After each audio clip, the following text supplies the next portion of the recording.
Submarines are built to hide. So why did Britain design one that had to surface to fight? The M1 carried a massive 12-inch gun meant to replace unreliable torpedoes, at a time when submarine warfare was still experimental. But this bold innovation came with a fatal flaw, and it ended in catastrophe. The First World War opened with naval thinking still shaped by the dreadnought. For the Royal Navy, decisive battles meant heavy guns, long-range gunnery, and fleet action. Even as new technologies appeared, senior voices still treated the submarine as suspect. Admiral Sir Arthur Wilson had dismissed underwater warfare as underhand, unfair, and damned un-English, and the attitude lingered. A remark widely attributed to Admiral William Henderson in 1914 captured the same mood. Even if a submarine should work by a miracle, it would never be used. Submarines did not fit the established model. In 1914, they were still relatively new, limited in speed and endurance, and uncomfortable to operate for long periods. More importantly, their main weapon, the torpedo, was not consistently stable. Earlier torpedoes could run too deep, too shallow, their detonators could fail, and hitting a fast-moving warship at sea was not straightforward. Effective shots often meant closing the range, which increased the chance of detection and counterattack. Submarines also carried a small number of torpedoes, so a miss mattered. This created an obvious question. If submarines could not reliably stop a surface ship with torpedoes at longer ranges, why not give a submarine a weapon that could? The answer Britain tried near the end of the war was the M-class. Large submarines designed around a battleship scale gun. The M-class replaced the last four planned K-class boats. They were built as conventional diesel-electric submarines at roughly 296 feet long and around 1,600 tons on the surface. They were big for their time, with the handling limits and the safety risks that came with it. 4 boats were ordered, M1, M2 and M4, but only 3 were completed. M1 was launched in July 1917 and commissioned in April 1918.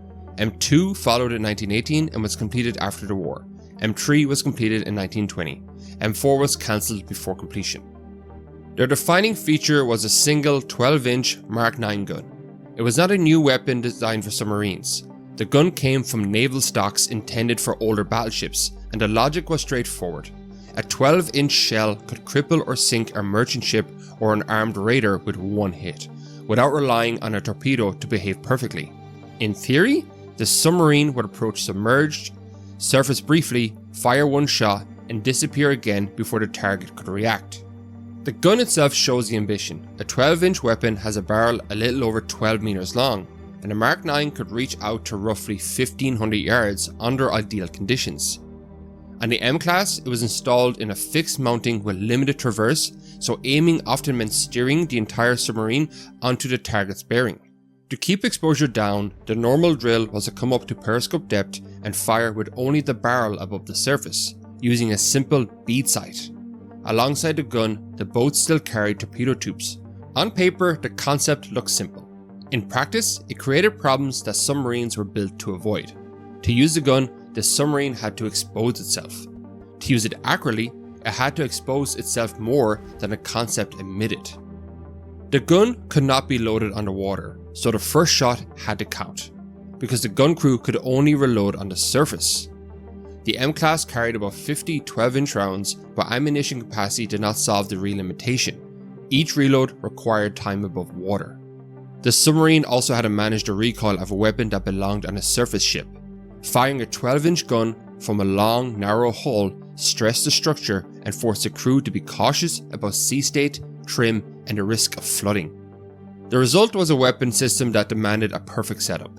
The boat had to approach unseen, surface into a firing position without being detected, place the first round on target, then dive away before return fire arrived.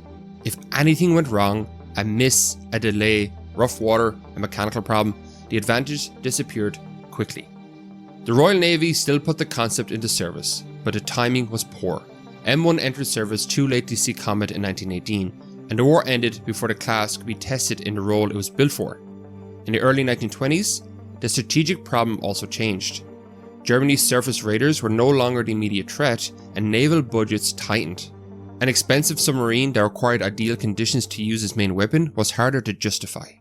The M1 spent most of her career in training and trials. the big gun remained a centerpiece, and it brought its own practical hazards. In 1923, water linking into the barrel caused serious damage to the muzzle when the gun was fired. That incident captured the basic problem of mounting a large caliber weapon in a wet environment. The design created a large opening, and a long waterway had to be kept perfectly secure under pressure and at sea. Even without battle damage, the M-class carried structural vulnerabilities into routine operations. The M1 proved that in November 1925. On November 12th, during exercises in the English Channel, she was struck by the Swedish merchant ship SS Vidar while submerged. The collision was catastrophic. The evidence suggests the gun and its mounting were torn away, leaving an opening through which water flooded the interior. M1 sank with all 69 hands. The loss was not a tactical failure under fire. It was a reminder that the gun did not just change how the submarine fought, it changed how it failed. The wreck lay undiscovered for decades. Divers located M1 in 1999, and the site is now protected under British law as a military grave. After M1 was lost, the remaining boats were pulled away from the original concept. M2 and M3 became platforms for experiments that reflected where naval thinking was going next: aircraft reconnaissance and controlled mine warfare. M2 was converted into an aircraft carrying submarine. Her 12-inch gun was removed and replaced with a hangar built into the deck casing, along with a handling gear to move a small seaplane in and out. The aircraft was designed to be compact enough to stow and quick enough to repair. In early trials, the plane was hoisted out, its wings unfolded, and it was lowered onto the sea beside the submarine for takeoff. In 1928, a hydraulic catapult was added so the aircraft could launch directly from the deck. The idea was not to create an underwater aircraft carrier for strikes, it was reconnaissance. A submarine could move ahead of the battle fleet, surface briefly, launch a small scout aircraft, and regain contact with enemy forces without exposing larger ships. It was a logical mission for a submarine in interwar period, and avoided the central contradiction of the monitor concept. Instead of surfacing to fight, M2 surfaced to sea. But the aircraft experiment carried its own operational risk. Launching a seaplane demanded time on the surface, camp conditions, and disciplined procedure. On 29th of January 1932, M2 left Portland for exercises off the Dorset coast, carrying her aircraft. Her last radio messages stated she would dive.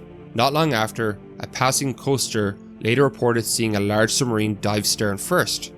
When M2 failed to return, the search found her wreck on the seabed. The hangar door was open and the aircraft was still inside. The most direct explanation was procedural. The door was opened too early while the deck was still awash and water poured into the hangar. Another possibility was failure in the stern hydroplanes while the submarine was being held in a partially surface condition. Either way, the final pattern was the same. A design built around surfacing for a specialized task created a point of failure. M2 was lost with 60 men. The M3 followed a different path. She was converted into experimental minelayer, trading the gun for mine handling equipment. A large, free-floating casing was built over much of the hull with rails to stow up to 100 contact mines and a conveyor system to lay them through a stern door. The conversion aimed to test mine stowage and handling in a submarine hull. It was also a way to keep a large boat useful in a period shaped by treaty politics and reduced budgets. Taken together, the class ended without the decisive battle moment its designers had imagined. M1 died in a collision, M2 died in an exercise, and M3 became a miling testbed and was then discarded. The M-class did not fail because the Navy lacked courage or imagination, it failed because it tried to force the submarine into the logic of surface warfare, and the ocean punished the compromise. But Britain wasn't alone in chasing unique submarine concepts. The French took it even further. I've done a full video on the Surcouf, probably the most unique submarine in history, a cruiser submarine that carried twin 8-inch guns in a rotating turret, a spotter aircraft in a watertight hangar, and the ambitions that made the M-class look almost conservative.